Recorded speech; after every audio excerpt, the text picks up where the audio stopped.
எப்படி அவரை மாத்தின? அதெல்லாம் சொல்ல முடியாது, போடா. சரி, அதெல்லாம் சொல்ல வேண்டாம். நீ ஓகேவா இருக்கியா? சந்தோஷமா இருக்கியா? கோவம்லாம் குறைஞ்சிருச்சுல? இப்ப நீ சந்தோஷமா இருக்கல்ல? இருக்கேன். அது போதுமா?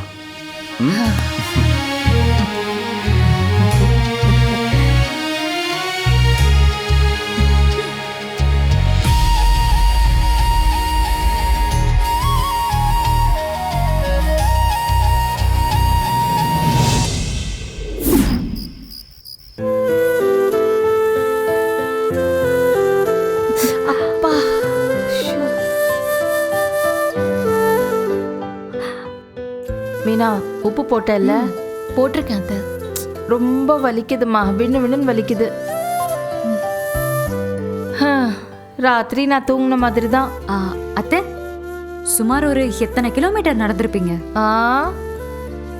கோவத்துல நடக்கிறவ அப்படியே கிலோமீட்டர் கணக்கெல்லாம் பார்த்துட்டா நடக்க முடியும்? ஏமா கோமதி, இதெல்லாம் உனக்கு தேவையா? எனக்கு தேவைதான். கொஞ்சம் பொறுமையா போனாதான் என்ன உனக்கு? மா, என்னம்மா நீ பேசுற? வருஷக்கணக்கா பொறுமையா தானே இருந்தேன். எனக்கு புரியுதுமா, உன் வருத்தம் எனக்கு புரியுது. ஆனா மாப்பிள்ளையோட கோவத்திலே ஒரு நியாயம் இருக்குல்ல. அந்த கோபம் குறைஞ்சதும் நீ அவர்கிட்ட நிதானமா பேசியிருக்கலாம்ல. எடுத்தோம் கவுத்தோன்னு இப்படியே வீட்டை விட்டு கிளம்பி போவ? மா, என்னம்மா நீ உன் பொண்ணு பக்கம் பேசவே மாட்டியா? அவர் பக்கம் தான் பேசுவியா? இதை பாருமா, நான் 2 பக்கமும் தான் பேசுறேன். அந்த வீட்டில் தான் உங்க அண்ணனுங்க சண்டை போட்டுட்டு இருக்கிறானுங்கன்னு இந்த வீட்டுக்கு வந்தா, இங்கே நீங்க 2 பேரும் சேர்ந்துக்கிட்டு அதையே தான் பண்ணிட்டு இருக்கீங்க. இதை பாரு, அவர் கோபம் குறையும் குறையும் நானும் அமைதியா இருந்தேன். குறையவே இல்லையே. கோவத்தை கூட விடு. ஆனா நான் நாடகம் போடுறேன்னு சொன்னது தப்பு தானம்மா? நான் கீழே விழுந்தது கூட நாடகம் நினைச்சாராம். அது அவரு எல்லாரும் முன்னாடி சொல்லி சாதாரணமா சிரிச்சிட்டு இருக்காரு. நான் பெத்ததுங்க கூட அதை கேட்டு ஈனே இழிச்சுக்கிட்டு இருந்ததுங்க. அத்தை, நாங்கெல்லாம் ஒன்னும் சிரிக்கல தெரியுமா? அத்தை, நானும் சிரிக்கல. பெத்ததுங்களை சொன்னேன், உங்களை சொன்ன மாதிரி கேக்குறீங்க. உனக்கு தெரியுமாமா, திடீர்னு நான் செத்து போயிட்டா என்ன பண்ணுவீங்கன்னு கேட்டதுக்கு என்ன சொன்னாங்க தெரியுமா? சோத்துக்கு திண்டாடுவாங்களாம். ஐயோ, அது மட்டும் இல்லம்மா, அரசி சொல்றா அவளுக்கு துணிமணி எடுக்க தெரியாதான், எதுவும் செய்ய தெரியாதான். ஆளுக்கு என்ன ஒரு வேலைக்காரி மாதிரி தான் நினைக்கிறாங்க. அதனால்தான் ரொம்ப கடுப்பாய் போச்சு. ஏமா, கோமதி வந்து இவங்க சொல்ற வேலையெல்லாம் செய்யற மிஷினா என்ன? அப்படிலாம் இல்லம்மா, நீ தான் தப்பா. மா, சும்மா நீ எனக்காக இதெல்லாம் சொல்லிட்டு இருக்காத. இந்த குடும்பத்துல இருக்கிற எல்லாரும் என் மேல அம்பட்டு மரியாதை, பாசம், அக்கறை வச்சிருக்காங்கன்னு நினைச்சிட்டு இருந்தேன். ஆனா நேத்து தான் அதெல்லாம் எதுவுமே இல்லைன்னு எனக்கு நல்லாவே புரிஞ்சுது. அதனால தான் கோவம் வந்துச்சு. இத பாருமா, என் இடத்துல யார் இருந்தாலும் கோவமும் வருத்தமும் வரத்தான் செய்யும். ஏன் மீனா, நீ என் இடத்துல இருந்தா கோவப்பட மாட்ட? கண்டிப்பா கோவப்பட மாட்ட. நீராஜி?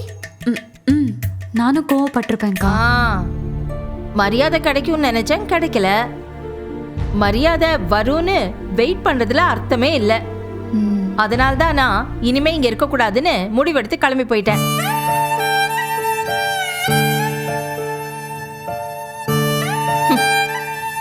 இன்னைக்கு ஒரு நாள்ல நான் இல்லைன்னதும் அப்பாக்கும் பிள்ளைங்களுக்கும் அருமை புரிஞ்சிருக்கோம். கோமதி எவ்வளவு முக்கியம் இந்த வீட்டுக்குன்னு தெரிஞ்சிருக்கோம்ல. எல்லாம் சரிம்மா, ஆனா இப்ப நீ தானே கால்வலி அனுபவிச்சுட்டு இருக்க. விடு விடு, தினம் தினம் மனவலி அனுபவிக்கிறதுக்கு ஒரு நாள் கால்வலி அனுபவிக்கிறது ஒன்றும் பெரிய விஷயம் இல்லம்மா. அத்தை, என்னதான் நடந்தது? மாமா கிட்ட என்னதான் பேசுனீங்க? என் மனசுல இருந்தது எல்லாமே பேசினேன். மாமா புரிஞ்சுக்கிட்டாங்களா? புரிஞ்சுக்கிட்டோம். 2 பேர் மனசுலயும் என்னென்ன இருக்குன்னு 2 பேருமே புரிஞ்சுக்கிட்டோம். ஏத்த, ஒருவேளை மாமாவோ இல்ல உங்க பசங்களோ உங்களை தேடி வரலன்னா நீங்க என்ன பண்ணிருப்பீங்க? ஏய், யாரும் தேடி வரணும்னு நினைச்சு ஒண்ணு நான் கிளம்பலடி. இந்த வீட்டுக்கு நான் அவ்வளவுதான் தேவையே இல்லை போல இருக்குன்னு நினைச்சு எங்கேயாவது போயிருப்பேன். இப்படிலாம் பேசாதீங்க, சும்மா தான் கேட்டேன். அப்படிலாம் நாங்க உங்களை விட்டுருவோமா? அதுவும் நானும் ராஜியும் யார் விட்டாலும் நாங்க 2 பேரும் உங்களை விட மாட்டோம். அத்தை, நீங்க இந்த வீட்டுக்கு ரொம்ப முக்கியம், ரொம்ப ரொம்ப முக்கியம்.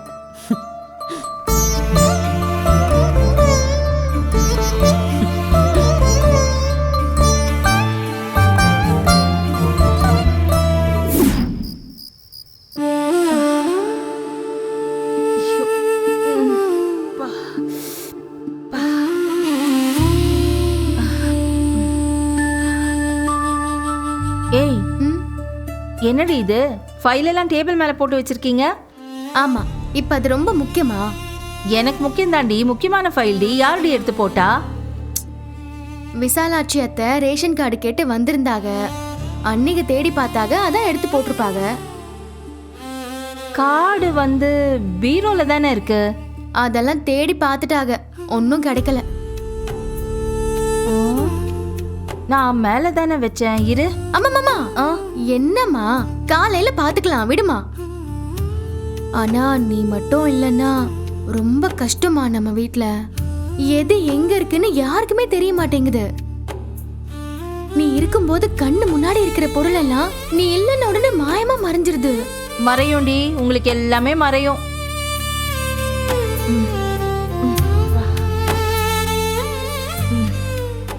கோமதி, இப்போ எப்படி இருக்கு? கால் வலி குறைஞ்சிருக்கா? கால் கொடையுது. உன்னையெல்லாம்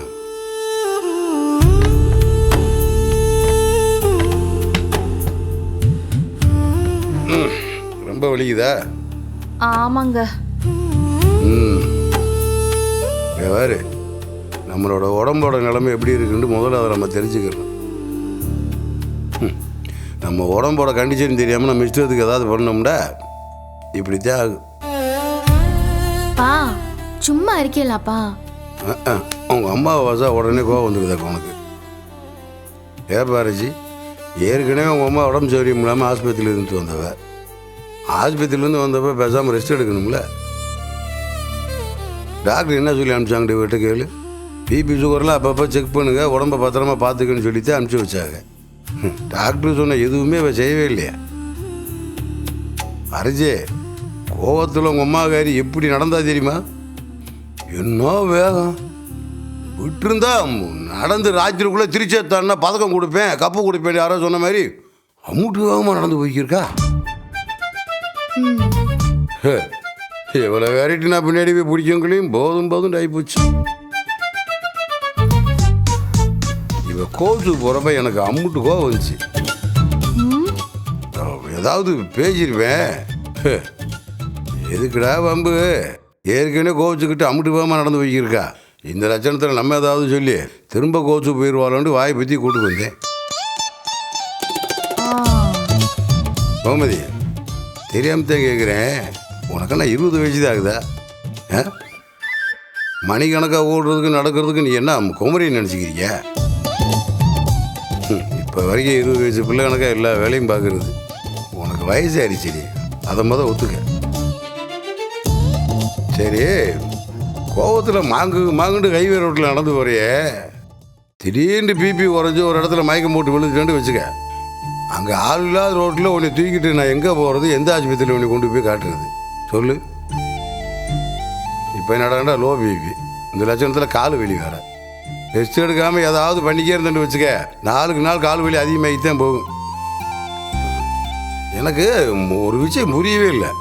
நான் என்ன சொன்னாலும் கேட்குறது கிடையாது, எல்லா விஷயத்துக்கும் அடம் பிடிச்சிக்கிட்டு புடிவாதம் பண்ணிக்கிட்டு என்ன பழகுது? சும்மா திட்டாதிய பாரா, உன்னை நான் திட்டாமல் பார்ப்பறோம். சும்மா ரியை எவ்வாறு இதே மாதிரி திரும்ப என்னைக்காவது ஒரு நாள் பண்ணுனேன், அவ்வளோதான் சொல்லுவேன். பார்த்து ஆளை பாரு, ஆளை கோவத்தில் என்ன நடக்குறா. ஏன் கோமதி, ஆஸ்பத்திரிக்கு வேணும்னா ஒரு ரேட்டு போயிட்டு வந்துடுமா? அதெல்லாம் ஒன்றும் வேண்டாங்க. வேணாம்,